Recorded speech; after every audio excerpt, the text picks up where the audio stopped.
உங்களுக்கு அமைதி உரித்தாக. அன்பார்ந்தவர்களே, மரியன்னையின் ஓராண்டில் வீடியோ வழி விவிலிய வாசிப்பு திட்டத்தின் 211ஆம் நாளுக்கு உங்களை அன்புடன் வரவேற்கிறோம். அன்பார்ந்தவர்களே, இன்றைக்கி நம்ம எசேயா புத்தகத்தில் 43ஆம் அதிகாரமும் 44ஆம் அதிகாரம் வாசிக்க போகிறோம். எசேக்கியேலில் தொடர்ந்து 4ஆம் அதிகாரமும் 5ஆம் அதிகாரம் வாசிக்க போகிறோம். நீதிமொழிகளில் 12ஆம் அதிகாரமும் 5-8 வசனங்கள் நம்ம வாசிப்போம். 12ஆம் அதிகாரத்தில் இன்றைக்கி அன்பார்ந்தவர்களே, நேற்று நம்ம பார்த்தோம், ஆண்டவர் இஸ்ரேலுக்கு எதிராக பாவம் செஞ்சதுனால இஸ்ரேல் மேலே என்னுடைய கோவத்தெல்லாம் நான் கொட்டி தீக்க போகிறேன்னு சொன்னார். நம்ம உடனே ஆண்டவர் ஏதோ ஒரு நீதிபதி, ஒரு டீச்சரு, ஒரு போலீஸு எப்படா தப்பு செய்வாங்க பிடிச்சி தண்டிக்கலாம் அப்படின்னு பார்த்துட்ருக்க கடவுளை நம்ம பார்க்க முடியாது. அவர் ஒரு அன்பு நிறைஞ்ச அப்பா அப்படின்றத அவ்வளோ மேலே கோவத்தை காட்டுவேன். ஆனாலும் அவர் பாருங்கள், ஆனாலும் சொல்லுவார் அவர். ஆனாலும் இன்றைக்கி நம்ம வாசிப்போம். அவர் என்ன தெரியுமா சொல்கிறார் நண்பர்களே? நீ என்னுடையவன் அப்படின்றார். யூ ஆர் மைன். முதல்ல எனக்கு இது என்னுடைய பர்சனலான லைஃப்பில் இது ரொம்ப நெருக்கமான ஒரு வசனம், 43ஆம் அதிகாரம். ஏன்னா ஆண்டவர் எனக்கு, நான் ஒரு 10th ஸ்டாண்டர்ட் 10வது படிக்கும்போது நமக்கு இந்த கோயிலெல்லாம் கொடுப்பாங்க தெரியுமா, அந்த ஈஸ்டர் டைமில். எனக்கு கரெக்டாக ஞாபகம் இல்லை, ஈஸ்டர், கிறிஸ்மஸோ நியூ இயர், இந்த நைட் மாஸ் டைமில் அவங்க வசனங்கள் சில சமயம் கார்டு கொடுப்பாங்க இல்லையா, அதில் மாதிரி கொடுத்ததில் எனக்கு நல்ல ஞாபகம் இருக்குது. அதை ஒரு ஆண்டவர் இயேசு ஒரு ஆட்டுக்குட்டியை கையில் வச்சுருக்க மாதிரி, கீழே நிறைய ஆட்டுக்குட்டிகள் நிற்கிற மாதிரி, அதில் கீழே யூ ஆர் மைன் அப்படின்னு எழுதிருந்துச்சு. அவ்வளோதான். இந்த எசேயா இந்த 43ஆம் அதிகாரம் 1ஆம் வசனம். அது என் மனசில் எனக்கு தெரியும், ஆண்டவர் என்கிட்ட தான் அது பேசினார் அப்படின்னு சொல்லி எனக்கு என் மனசுக்கு நல்லா தெரியும் அன்பார்ந்தவர்களே. ஸோ அதனால் அவர் சொல்ல பாருங்க, யாக்கோபே உன்னை படைத்தவரும் இஸ்ரவேலே உன்னை உருவாக்கியவருமான ஆண்டவர் இப்போது இவ்வாறு கூறுகிறார், அஞ்சாதே, நான் உன்னை மீட்டு கொண்டேன், உன் பெயரை சொல்லி உன்னை அழைத்தேன், நீ எனக்குரியவன், யூ ஆர் மைன். நம்ம சோசன் சீரீஸ் நம்ம பார்த்துட்ருக்கோம். அதில் ரொம்ப ஃபேமஸ் மகதலேன் மரியா அம்மா, புனித மகதலேன் மரியாவோட கேரக்டர் நடிக்கிறவங்க. ஆண்டவர் அவங்கக்கிட்ட இருந்து அந்த 7 தீயாவிகளை விரட்டுவார் நம்ம பைபிளை வாசிக்கிறோம். அப்போ அதை எப்படி விரட்டுறாரு அப்படின்னா, எக்ஸாசிசம் பேய் ஓட்டுறவங்களும் சொல்கிறாங்க, அதில் பேய் ஓட்டக்கூடிய குருக்களும் சொல்கிறாங்க, உண்மையிலேயே பேய் ஓட்டுறதுக்கான வல்லமை அன்பில் இருக்குது அப்படின்றாங்க. ஐ மீன் ஜெபங்களில் இருக்குது, ஜெபங்கள் ஜெபிக்கலாம். பட் அவங்க எந்த அளவுக்கு சீக்கிரமாக நிறைய செஷன்ஸ் நடத்துவாங்க, நிறையா முறை அந்த பேய் ஓட்டக்கூடிய சடங்கு நடத்துவாங்க. எவ்வளோ சீக்கிரம் அந்த பேய் பிடித்தவர்கள் வெளியே வருவாங்க அப்படின்றது கூட இருக்கிறவங்க அன்பு காட்டுறதில் இருக்குது அப்படின்னு சொல்லி சொல்கிறாங்க. நம்ம எவ்வளோக்கு எவ்வளோ அன்பு காட்டுறோமோ அவங்க சுய நினைவுக்கு வருவாங்களாம். நம்ம அந்த சோசன் சீரீஸில் நம்ம பார்த்தோன்னா அதுக்கான லிங்க் இந்த வீடியோட டிஸ்கிரிப்ஷனில் கொடுத்துருக்கோம். யோசிச்சு பாருங்க நண்பர்களே, இது தந்தையா மேரியவன் இஸ்ரேலை பார்த்து சொல்கிற இந்த வசனத்தை, அஞ்சாதே, உன்னை படைத்தவரும் உன்னை உருவாக்கியவருமான ஆண்டவர் இப்போது கூறுகிறேன், அஞ்சாதே, உன்னை மீட்டு கொண்டேன், உன் பெயரை சொல்லி உன்னை அழைத்தேன், நீ எனக்கு உரியவன். இந்த வசனத்தை எடுத்து ஆண்டவர் இயேசு மகதலேன் மரியாவை பார்த்து எக்ஸாசிசம் பண்ணுறாரு. மகதலேன் மரியாக்குள்ளே பேயை ஓட்டுனதுக்கு இந்த வசனத்தை பயன்படுத்துகிறாங்களா அன்பார்ந்தவர்களே? எவ்வளோ அழகாக அந்த சோசனில் யோசிச்சிருக்காங்க பாங்களா.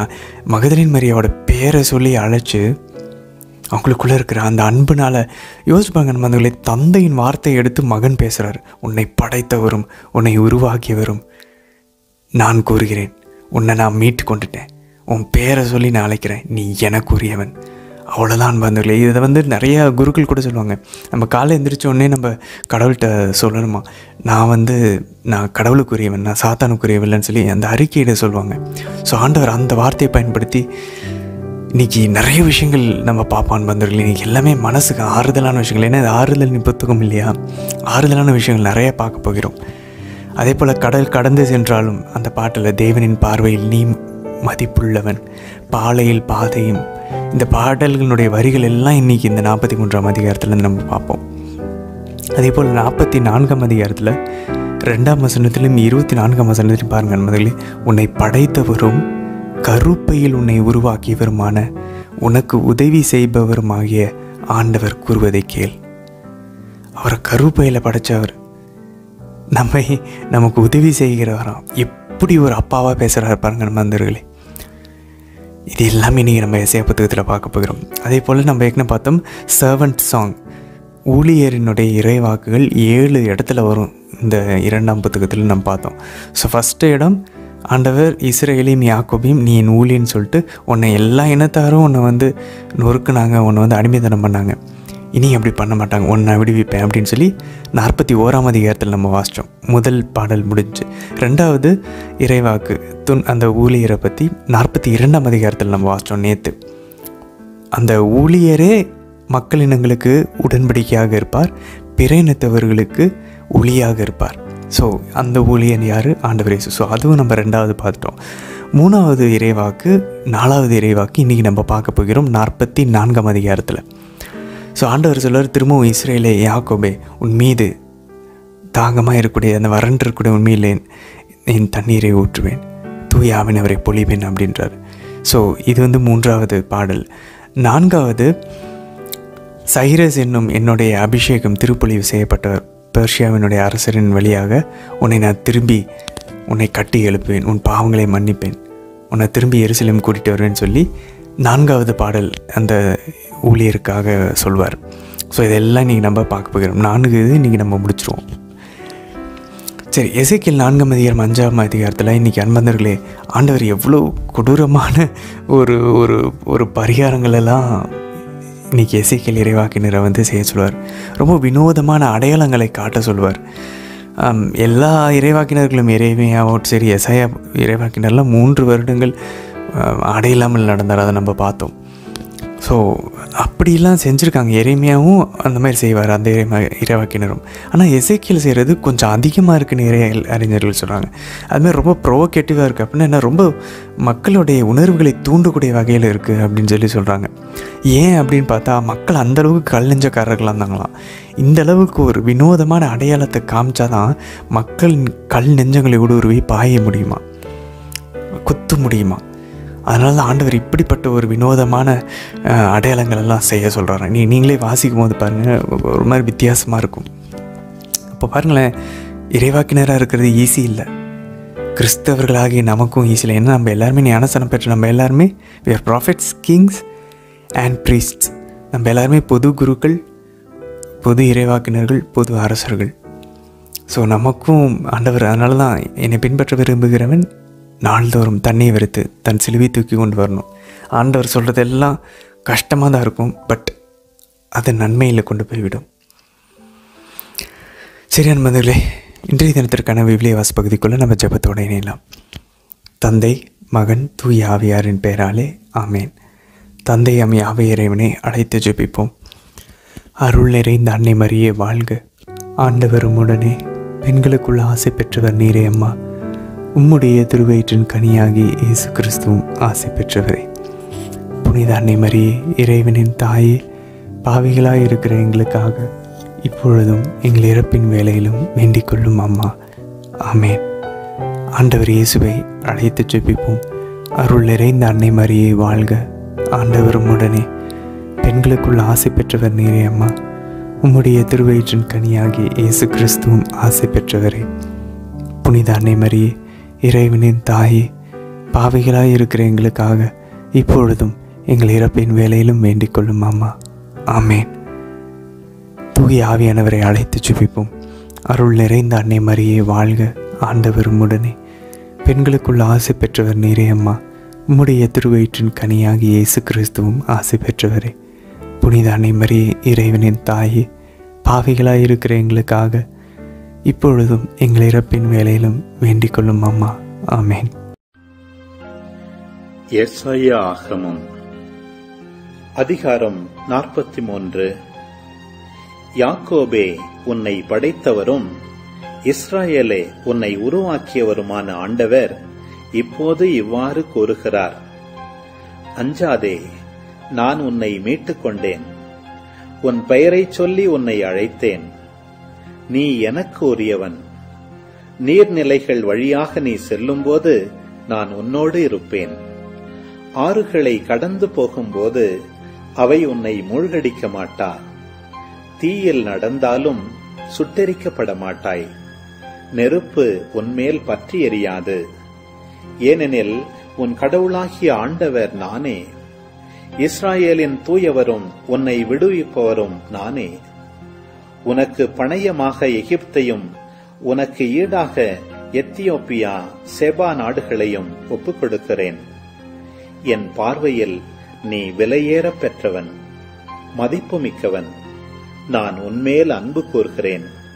ஆதலால் உனக்கு பதிலாக மானிடரையும் உன் உயிருக்கு மாற்றாக மக்களினங்களையும் கொடுக்கிறேன். அஞ்சாதே, ஏனெனில் நான் உன்னோடு இருக்கின்றேன். கிழக்கிலிருந்து உன் வழிமரபை அழைத்து வருவேன். மேற்கிலிருந்து உன்னை ஒன்று திரட்டுவேன். வடபுறம் நோக்கி அவர்களை விட்டுவிடு என்பேன். தென்புறத்திடம் தடுத்து நிறுத்தாதே என்று சொல்வேன். தொலைநாட்டிலிருந்து என் புதல்வரையும் உலகின் எல்லையிலிருந்து என் புதல்வியரையும் அழைத்து வா. என் மாட்சிக்காக நான் படைத்த, உருவாக்கிய, உண்டாக்கிய, என் பெயரால் அழைக்கப் பெற்ற அனைவரையும் கூட்டிக் கொண்டு வா. கண்ணிருந்தும் குருடராய், காதிருந்தும் செவிடராய் இருக்கும் மக்களை புறப்பட்டு வரச்செய்.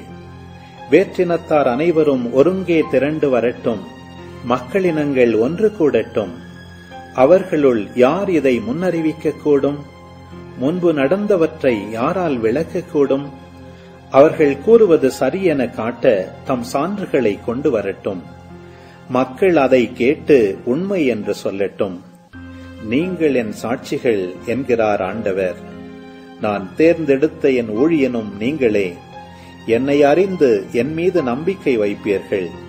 நானே அவர் என்பதை உணர்ந்து கொள்வீர்கள். எனக்கு முன் எந்த தெய்வமும் உருவாக்கப்படவில்லை. எனக்கு பின் எதுவும் இருப்பதில்லை. நான், ஆம், நானே ஆண்டவர். என்னையன்றி வேறு மீட்பர் இல்லை.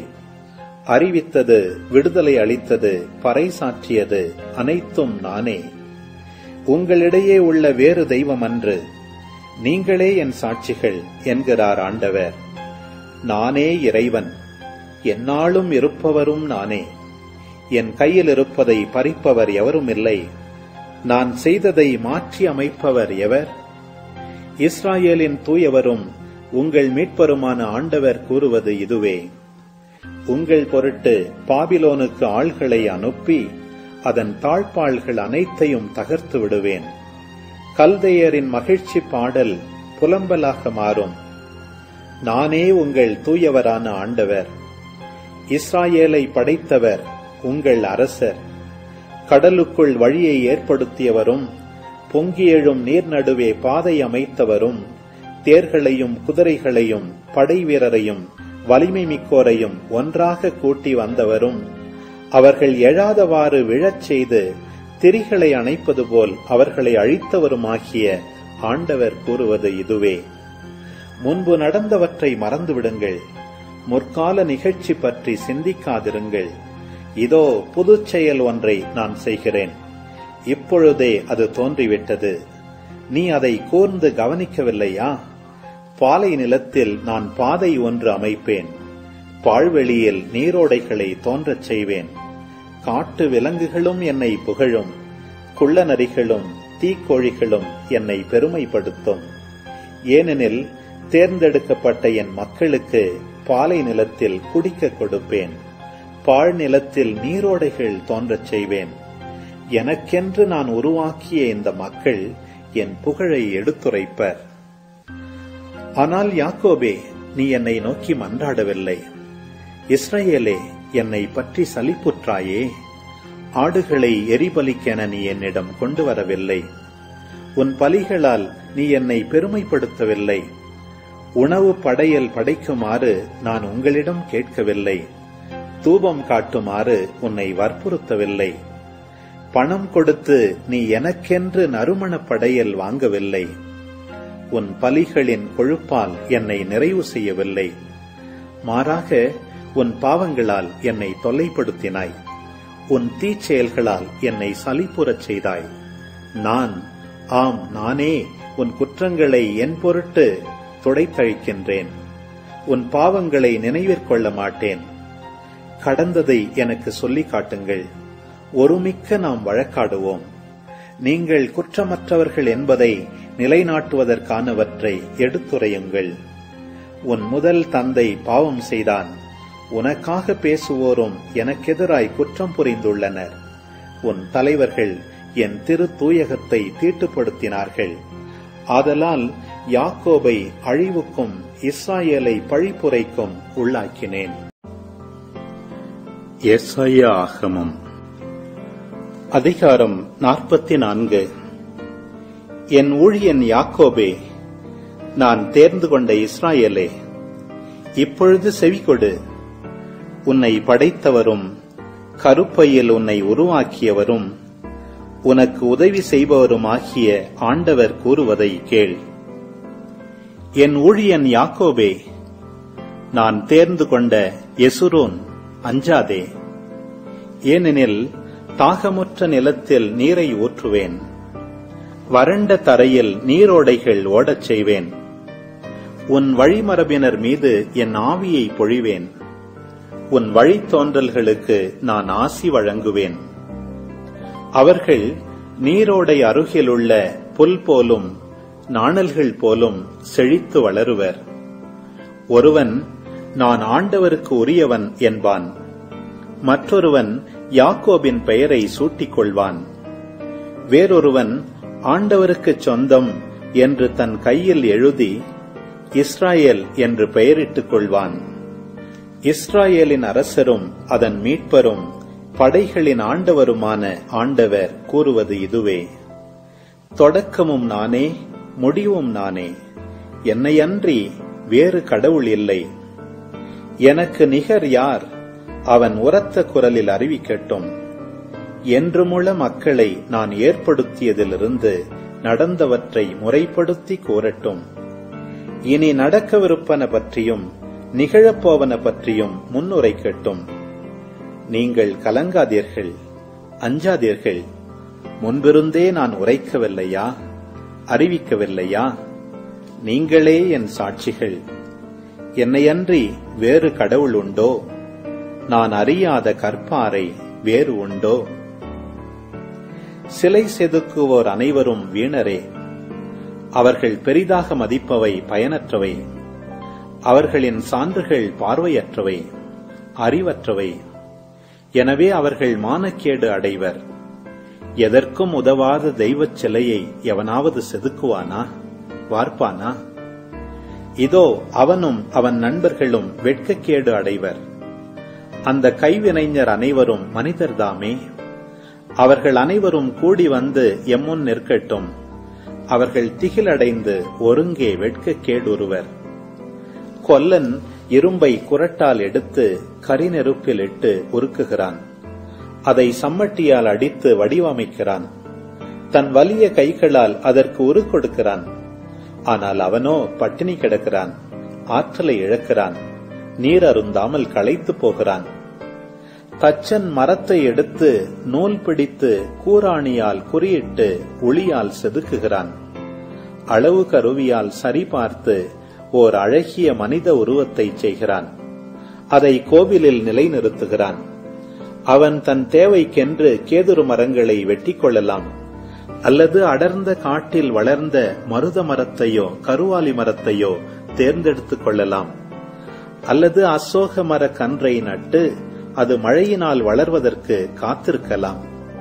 அது மனிதருக்கு எரிக்க பயன்படுகிறது. அவன் அதிலிருந்து கொஞ்சம் எடுத்து குளிர்காய பயன்படுத்துகிறான். அதே மரத்தை கொண்டு தீ மூட்டி அப்பம் சுடுகிறான். அதை கொண்டே தெய்வத்தை செய்து அதை வணங்குகிறான். சிலையை செதுக்கி அதன் முன் பணிந்து வணங்குகிறான். அதில் ஒரு பகுதியை அடுப்பில் வைத்து எரிக்கிறான். அதன் மேல் அவன் உணவு சமைக்கிறான். இறைச்சியை பொரித்து வயிறார உண்ணுகிறான். பின்னர் குளிர் காய்ந்து வெதுவெதுப்பாக இருக்கிறது, என்ன அருமையான தீ என்று சொல்லிக் கொள்கிறான். எஞ்சிய பகுதியை கொண்டு தெய்வச் சிலையை செதுக்கி அதன் முன் பணிந்து வணங்கி, நீரே என் இறைவன், என்னை விடுவித்தருளும் என்று மன்றாடுகிறான். அவர்கள் அறிவற்றவர், விவேகமற்றவர், காணாதவாறு கண்களையும் உணராதவாறு உள்ளத்தையும் அடைத்துக் கொண்டனர்.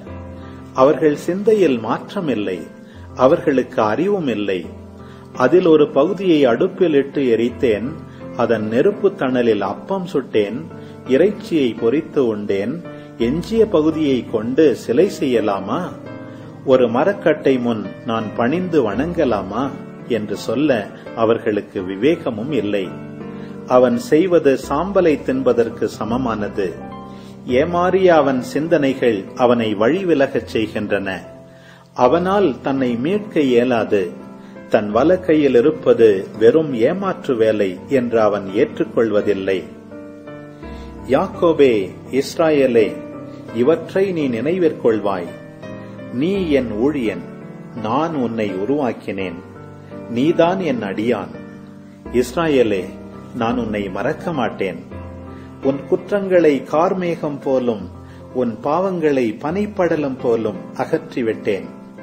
என்னிடம் திரும்பி வா, நான் உனக்கு மீட்பளித்து விட்டேன். வானங்களே, மகிழ்ந்து பாடுங்கள். ஆண்டவர் இதை செய்தார். மண்ணுலகின் அடித்தளங்களே, ஆர்ப்பரியுங்கள். மலைகளே, காடே, அங்குள்ள அனைத்து மரங்களே, களிப்புற்று முழங்குங்கள். ஏனெனில் ஆண்டவர் யாக்கோபை மீட்டருளினார், இஸ்ராயேலில் அவர் மாட்சி பெறுகின்றார். கருப்பையில் உன்னை உருவாக்கிய உன் மீட்பரான ஆண்டவர் கூறுவது இதுவே. அனைத்தையும் படைத்த ஆண்டவர் நானே. யார் துணையுமின்றி நானாக வானங்களை விரித்து மண்ணுலகை பரப்பினேன். பொய்யர் சொல்லும் குறிகள் பலிக்காதவாறு செய்கின்றேன். மந்திரவாதிகளை மடையராக்குகின்றேன். ஞானிகளை இழிவுறச் செய்து அவர்களது அறிவு மடமை என காட்டுகின்றேன். என் ஊழியன் சொன்ன வார்த்தையை உறுதிப்படுத்துகின்றேன். என் தூதர் அறிவித்த திட்டத்தை நிறைவேற்றுகின்றேன். எருசலேமை நோக்கி, நீ குடியமர்த்த பெறுவாய் என்றும், யூதா நகர்களிடம் நீங்கள் கட்டியெழுப்ப பெறுவீர்கள் என்றும், அவற்றின் பாழடைந்த இடங்களை சீரமைப்பேன் என்றும் கூறுகின்றேன். ஆழ் நீர்த்தளங்களை பார்த்து வற்றிப்போ, உன் ஆறுகளை உலர்ந்த தரையாக்குவேன் என்றும் உரைக்கின்றேன். சைரசு மன்னனை பற்றி, அவன் நான் நியமித்த ஆயன், என் விருப்பத்தை நிறைவேற்றுவான் என்றும், எருசலேமை பற்றி அது கட்டியெழுப்பப்படும் என்றும், திருக்கோவிலை பற்றி உனக்கு அடித்தளம் இடப்படும் என்றும் கூறுவதும் நானே. எசேக்கியேல் ஆகமம் அதிகாரம் 4.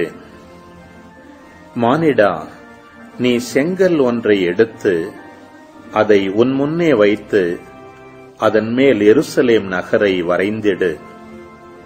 அதை சுற்றி முற்றுகையிட்டாற்போல் அதற்கெதிராக கொத்தளங்கள் கட்டி மணல் மேடு ஒன்றையும் எழுப்பு. அதற்கு எதிராக போர் பாசறைகளை அமைத்து சுற்றிலும் அரண் தகர் பொறிகளையும் வை. மேலும் நீ இரும்பு தட்டு ஒன்றை எடுத்து அதனை உனக்கும் நகருக்கும் இடையே ஓர் இரும்புச் சுவராக எழுப்பு. அதற்கு நேராக உன் முகத்தை வைத்துக்கொள். இப்பொழுது அது முற்றுகையின் கீழ் உள்ளது. முற்றுகையிடுபவன் நீயே.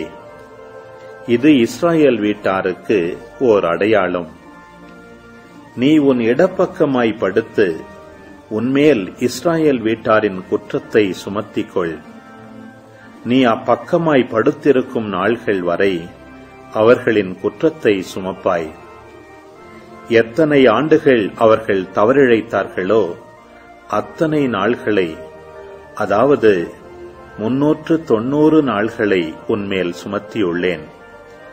இத்தனை நாள்கள் நீ இஸ்ராயேல் வீட்டாரின் குற்றத்தை சுமக்க வேண்டும். இதை நீ செய்த பின் மீண்டும் உன் வலப்பக்கமாய் படுத்து யூதா வீட்டாரின் குற்றத்தை ஓராண்டுக்கு ஒரு நாள் என 40 நாள்களுக்கு சுமக்க வேண்டும். ஓராண்டுக்கு ஒரு நாள் என்றே நான் உனக்கு குறித்துள்ளேன். மேலும் முற்றுகையிடப்பட்ட எருசலேமுக்கு நேராக உன் முகத்தை வைத்துக்கொண்டு திறந்த புயத்தோடு அதற்கெதிராக இறைவாக்கு உரைக்க வேண்டும். மேலும் உன்னை கயிறுகளால் கட்டுவேன். நீ உன் முற்றுகையின் நாள்களை முடிக்கும் வரை ஒரு பக்கத்திலிருந்து மறுபக்கத்திற்கு புரள உன்னால் இயலாது. நீயோ கோதுமை, வார்கோதுமை, பெரும்பயறு, சிறுபயறு, தினை, சாமை ஆகியவற்றை ஒரு பானையில் எடுத்துக்கொள். நீ ஒரு பக்கமாய் படுத்திருக்கும் 390 நாள்கள் வரை அவற்றால் அப்பம் சுட்டு சாப்பிடு. நாளொன்றுக்கு 20 செக்கேல் நிறையுள்ள உணவே சாப்பிடு. அதையும் குறிப்பிட்ட நேரங்களில் மட்டுமே நீ உண்ண வேண்டும். தண்ணீரையும் அளவு பார்த்தே குடிக்க வேண்டும். ஒரு கலையும் அளவையில் 1/6 பங்கை குறிப்பிட்ட நேரங்களில் மட்டுமே குடி.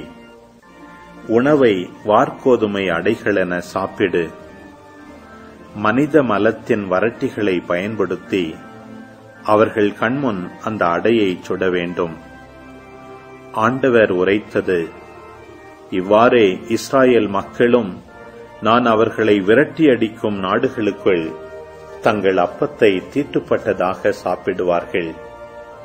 அப்போது நான், தலைவராகிய ஆண்டவரே, நான் ஒருபோதும் தீட்டுப்பட்டதில்லை. என் இளமை முதல் இப்போது வரை தானாய் செத்ததையோ மற்ற விலங்குகளால் கிழிக்கப்பட்டதையோ நான் உண்டதில்லை. தீட்டான இறைச்சி கூட என் வாயில் நுழைந்ததே இல்லை என்றேன். அப்போது அவர் என்னிடம், சரி, மனித மலத்துக்கு பதிலாக உனக்கு மாட்டுச் சாணத்தை அனுமதிக்கிறேன்.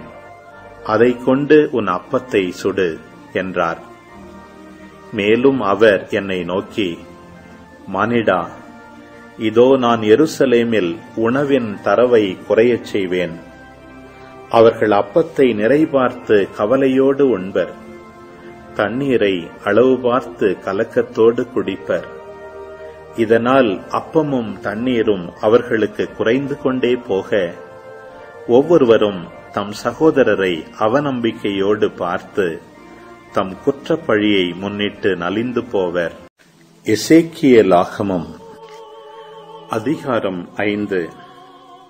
மானிடா, மழிக்கும் கத்தியை போன்று கருக்கலான ஒரு வாளை எடுத்து அதை கொண்டு உன் தலையையும் தாடியையும் மழித்துக்கொள்.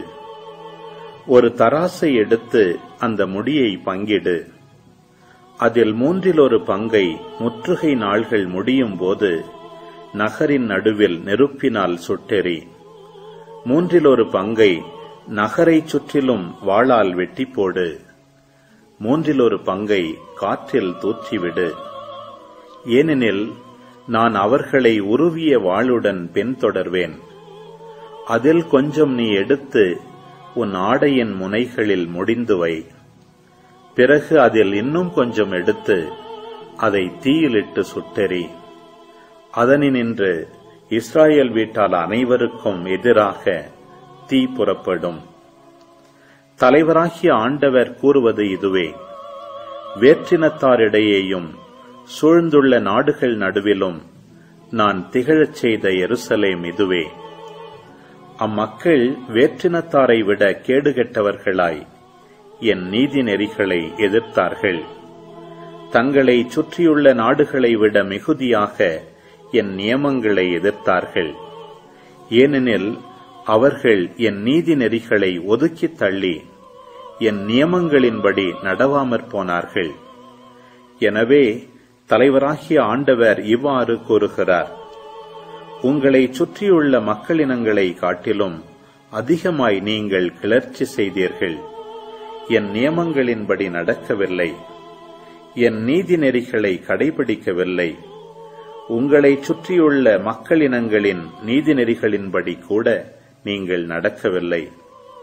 ஆகவே தலைவராகிய ஆண்டவர் இவ்வாறு கூறுகிறார்: வேற்றினத்தார் கண்முன் நானே உங்கள் நடுவிலிருந்து உங்களுக்கு எதிராக தீர்ப்பு வழங்குவேன்.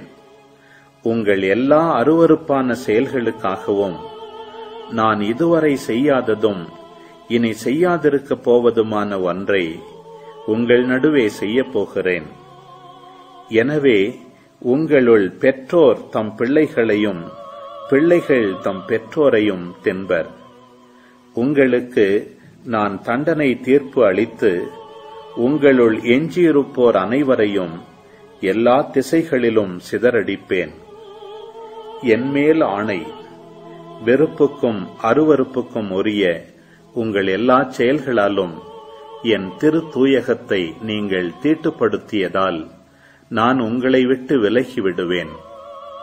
என் கண்கள் உங்களுக்கு இரக்கம் காட்டா. இது தலைவராகிய ஆண்டவரின் அறிவிப்பு. உங்களுள் 1/3 கொள்ளை நோயால் மடிவர், பஞ்சத்தால் அழிவர். இன்னும் 1/3 வாளால் வீழ்வர். எஞ்சிய 1/3 எத்திசையிலும் சிதறுண்டு போகச் செய்து அவர்களை உருவிய வாளோடு தொடர்வேன். இவ்வாறு என் சினம் தணியும். அவர்கள் மீது எனக்குள்ள சீற்றத்தை ஆற்றிக்கொள்வேன், பழி தீர்த்துக் கொள்வேன். என் சீற்றம் அவர்கள் மீது பாய்ந்து முடியும் போது ஆண்டவராகிய நான் என் பேரார்வத்தினால் பேசியுள்ளேன் என அவர்கள் அறிந்து கொள்வர். இவ்வழியாய் கடந்து செல்வோர் அனைவரும் காணும்படி உன்னை சுற்றியுள்ள மக்களினங்களிடையே உன்னை பாழாக்கி பழிச்சொல்லுக்கு ஆளாக்குவேன். சினத்தோடும் சீற்றத்தோடும் உனக்கு நான் தண்டனை தீர்ப்பு வழங்கும் போது உன்னை சுற்றியுள்ள மக்களினங்களுக்கு அது பழிச்சொல்லும், வசைமொழியும், எச்சரிக்கையும் திகிலுமாயிருக்கும். ஆண்டவராகிய நான் பேசியுள்ளேன். உங்களை பாழாக்குவதற்காக நான் வறட்சியின் கொடிய அம்புகளை அவர்கள் மீது எய்வேன். உங்களை அழிப்பதற்காகவே அவற்றை எய்வேன். உங்களிடையே வறட்சியை மிகுதிப்படுத்தி உங்கள் உணவின் தரவை நிறுத்திவிடுவேன். நான் வறட்சியையும் கொடிய விலங்குகளையும் உங்கள் மேல் ஏவுவேன். அதனால் நீங்கள் உங்கள் பிள்ளைகளை இழப்பீர்கள். கொள்ளை நோயும் இரத்த களரியும் உங்களிடையே உண்டாகும். ஆண்டவராகிய நானே பேசியுள்ளேன். நேர்மையானவர்களின் கருத்துகள் நியாயமானவை, பொல்லாரின் திட்டங்கள் வஞ்சகமானவை. பொல்லாரின் சொற்கள் சாவுக்கான கண்ணிகளாகும், நேர்மையாளரின் பேச்சு உயிரை காப்பாற்றும். பொல்லார் வீழ்த்தப்பட்டு வழித்தோன்றலின்றி அழிவர், நல்லாரின் குடும்பமோ நிலைத்திருக்கும். மனிதர் தம் விவேகத்திற்கேற்ற புகழை பெறுவர், சீர்கெட்ட இதயமுடையவரோ இகழ்ச்சி அடைவர். ஆமேன். ஆண்டவரே, இந்த நாளுக்கான இந்த அழகான இறைவார்த்தை பகுதிகளுக்காக நன்றி செலுத்துகிறோம் அப்பா. ஆண்டவரே, எங்களுடைய தாயின் கருவில் நாங்கள் உருவாகிறதுக்கு முன்னாடி எங்களை நீங்கள் தெரிந்து கொண்டீங்க அப்பா. எங்களை படைத்தவர் நீங்கள் தான், எங்களை உருவாக்கியவர் நீங்கள் தான், எங்களை மீட்டு கொண்டவர் நீங்கள் தான். ஆண்டவரே, இந்த உலகத்தில் நாங்கள் எதையோ தேடி இன்னும் அலைஞ்சிக்கிட்டு இருக்கோம் அப்பா. எதுலேயோ நிறைவு காண விரும்புகிறோம். எதுவும் அமைதி தருவதில்லை, எதுவும் நிறைவு தருவதில்லை. எங்களுக்கு நீங்கள் போதும் அப்பா. உங்களை அப்பான்னு கூப்பிடணும், தேவ மாதவ அம்மானு கூப்பிடணும். உங்களோட ஒரு உறவில் எப்பொழுதும் இருக்கணும். துன்பத்திலும் இன்பத்திலும் நாங்கள் உங்களுக்குரியவர்களாக இருக்கணும். ஆண்டவரே, நீங்கள் எப்பயுமே எங்களுடைய ஆன்மாவில் பிரசன்னமாக இருக்கணும். அந்த ஒரு வரத்தை தான் கேட்குறோம் அப்பா. தந்தை, மகன், தூய ஆவியாரின் பெயராலே ஆமேன். அன்பார்ந்தவர்களே, இன்றைய தினத்தில் பாருங்கள், 43ஆம் அதிகாரம் எசேயா 1ஆம் வசனத்தில் உன்னை பெயர் சொல்லி அழைத்தேன் அப்படின்றாரு. யோவான் நற்செய்தி 10ஆம் அதிகாரம் 3ஆம் வசனத்தில் ஆண்டவர் இயேசு சொல்கிறாரு, என் ஆடுகளை நான் பெயர் சொல்லி அழைத்து நான் வெளியே கூட்டிகிட்டு போவேன் அப்படின்றார். அதே போல் பாருங்கள், லூக்கா நற்செய்தி 12ஆம் அதிகாரம் 7ஆம் வசனத்தில் உங்கள் தலைமுடிகள் எல்லாம் எண்ணப்பட்டிருக்கிறது, அஞ்சாதீர்கள் அப்படின்றார். இதே தான் ஆண்டவரும் தந்தையம் இறைவனை சொல்லார், அஞ்சாதே, உன்னை நான் மீட்டு கொண்டேன், உன்னை பெயர் சொல்லி அழைத்தேன், நீ எனக்குரியவன், எனக்குரியவள். எவ்வளோ ஆறுதலாக இருக்குது பாருங்கள் அன்பந்தர்களே. இந்த மீட்டு கொண்டேன்னு சொல்கிறார் தெரியுமா, ரிடீம்டுன்ற அந்த வார்த்தையை எங்கேருந்து வருதுன்னா, நம்ம அங்கே இணைச்சட்டம் லேவியரில் அதெல்லாம் வாசித்தோம் இல்லையா. யாராவது அந்த யூபிலி ஆண்டில் ஒருத்தர் கொடுத்த கடனை மீட்க முடியல அப்படின்னா, அந்த 7ஆம் ஆண்டு அவருக்கு நெருங்க சொந்தக்காரர் அவருக்கு பதிலாக அந்த காசை கொடுத்து அவரை மீட்டுக்குவார்.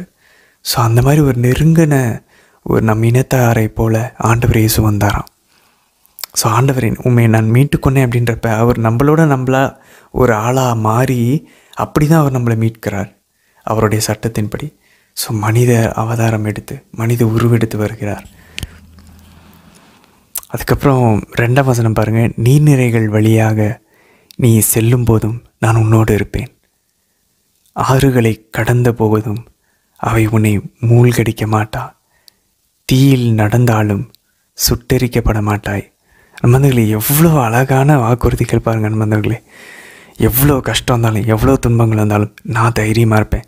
ஏன்னா என்னை ஆண்டவர் பாதுகாக்கிறார். அவர் என்னை மீட்டு கொண்டார். அவர் என்னை பெயர் சொல்லி அழைத்தார்.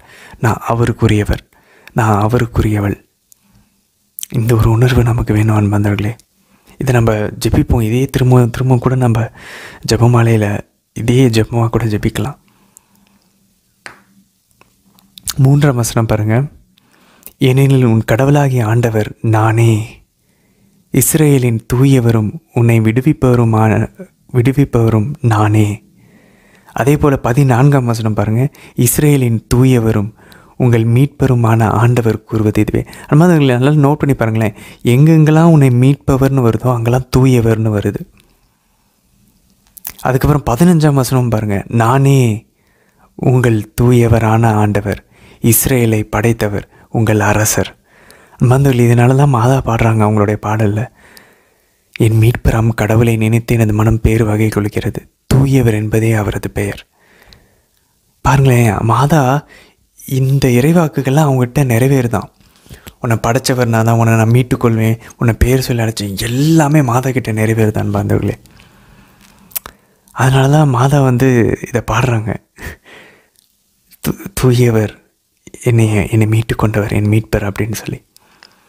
4ஆம் வசனம் பாருங்கள். என் பார்வையில் நீ விலையேற பெற்றவன், மதிப்பு மிக்கவன், நான் உன்மேல் அன்பு கூறுகிறேன். ஐ லவ் யூ அப்படின்றார் அன்பாந்தவர்களே. ஆண்டவர் நம்மை பார்த்து ஐ லவ் யூ அப்படின்றார். இதுக்கு மேலே என்ன வேணும் அன்பாந்தவர்களே? கடவுள் எங்கேயாச்சு மனுஷங்களை பார்த்து உன்னை நான் அன்பு கூறுகிறேன், உன்னை நான் அன்பு செய்கிறேன்னு சொல்கிற மாதிரி ஏதாவது ஒரு மதம் சொல்லுது அன்பாந்தவர்களே? நம்மளுடைய பைபிளை மட்டும்தான் இப்படிலாம் எழுதியிருக்கோம் அன்பாந்தவர்களே. 21ஆம் வசனம் பாருங்கள். எனக்கென்று நான் உருவாக்கிய இந்த மக்கள் என் புகழை எடுத்துரைப்பார்கள். அவர் நம்மை அவருக்காகவே படைச்சாராம். எனக்கென்றே நான் உருவாக்கிய இந்த மக்கள். அவ்வளோ நெருக்கமாக இருக்கிறார் நம்ம. அதனால தான் நம்ம அவரை விட்டு போனால் அவரால் தாங்கிக்க முடியல. Is so possessive, is so manly in love. நம்ம மேலே பைத்தியக்காரத்தனமாக அன்பாக இருக்கார் ஆண்டவர். 5ஆம் வசனம் பாருங்கள். அஞ்சாதே, ஏனெனில் நான் உன்னோடு இருக்கிறேன், கிழக்கிலிருந்து உன் வழிமரபை அழைத்து வருவேன். மாதா கிட்டே தான் சொல்கிறார், அஞ்சாதே, இதோ கருவுற்று ஒரு ஆண் மகனை பெறுவாய். அந்த கிழக்கிலிருந்து ஒரு வழிமரபு, ஒரு வித்தை எலும்பு செய்வாராம். அது மாதாவிடமிருந்து, மாதாவின் உதிரத்திலிருந்து வருது.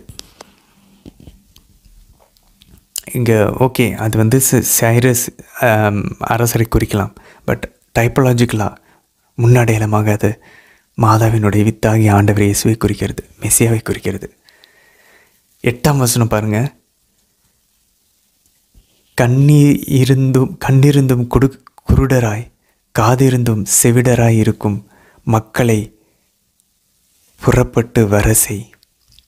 பாருங்களேன், இதுதான் எஸ்ஐயா 6ஆம் அதிகாரம் 9-10 வசனத்துலேயும் ஆண்டவர் இயேசு கோட் பண்ணுறாரு. இதே தான் எஸ்ஐயா 6லையும் இருக்குது.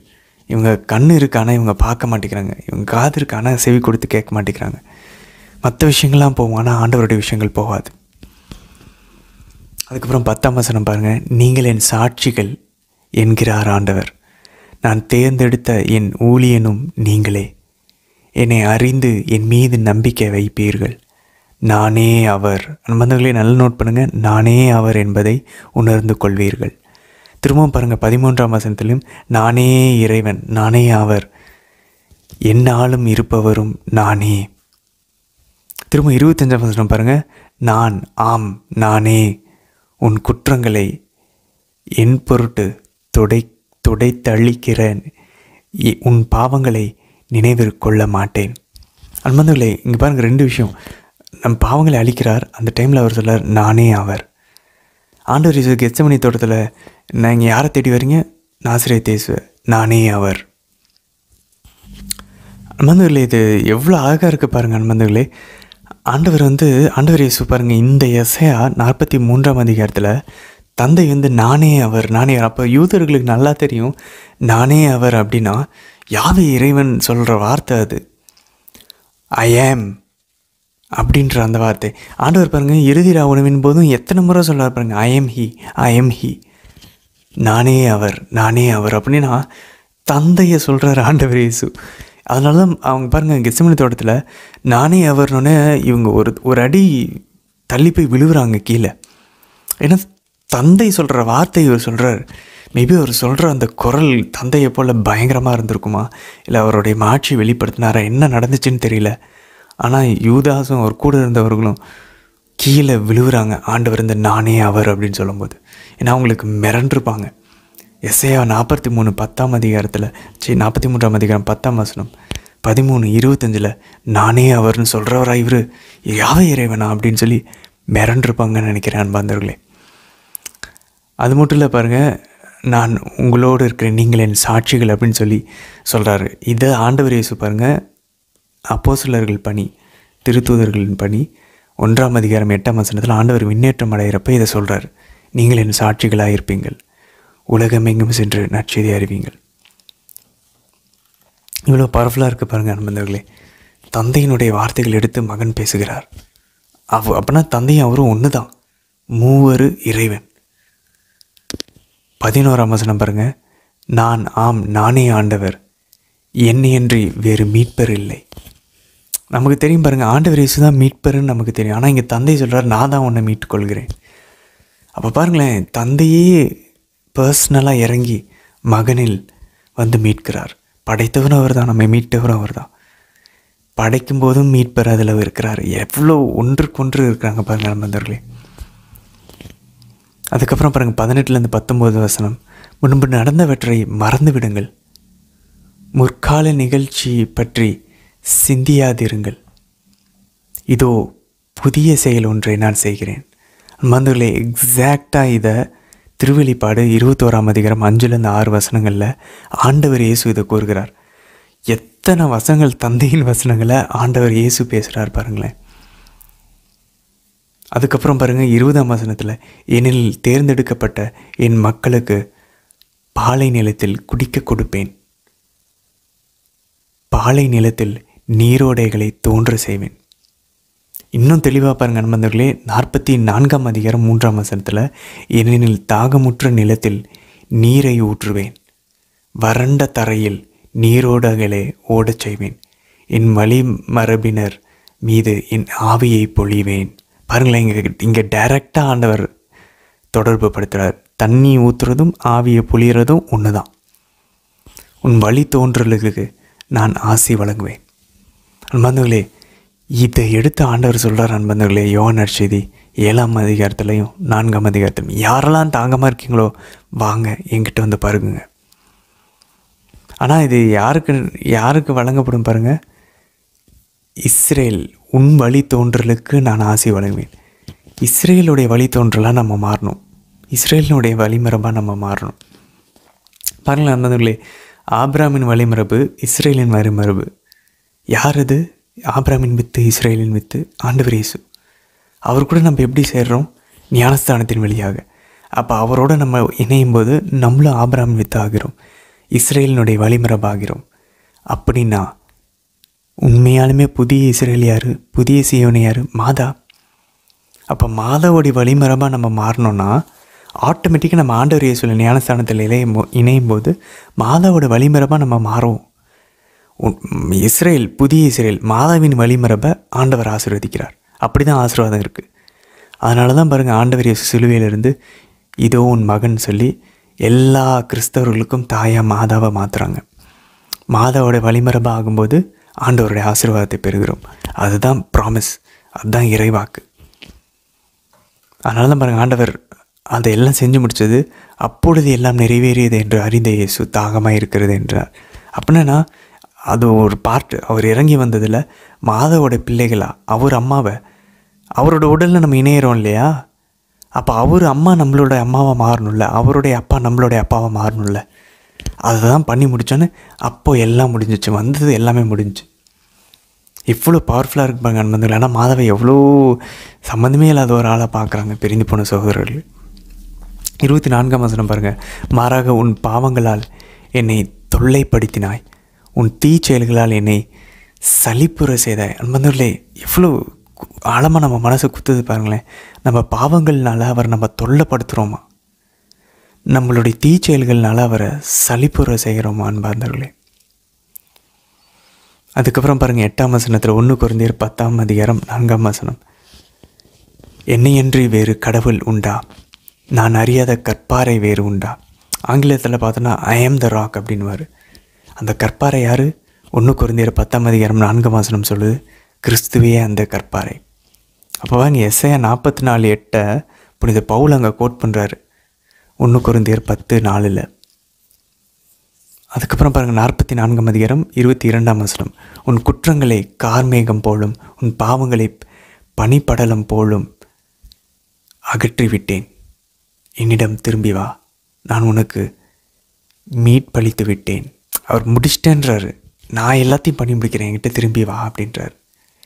பாவத்தில் விழுந்தாலும் அன்பந்தர்களே தைரியமாக திரும்ப ஆண்டவர்கிட்ட போகலாம், ஆண்டவர் நம்மை மன்னிப்பார். அதனால பாருங்கள் அதுக்கப்புறம் 23ஆம் வசனத்தில் மலைகள் எல்லாம் பாடு அகமகிழ்ந்து பாடுன்றாங்க. மாதா அதனால தான் பாடுறாங்க.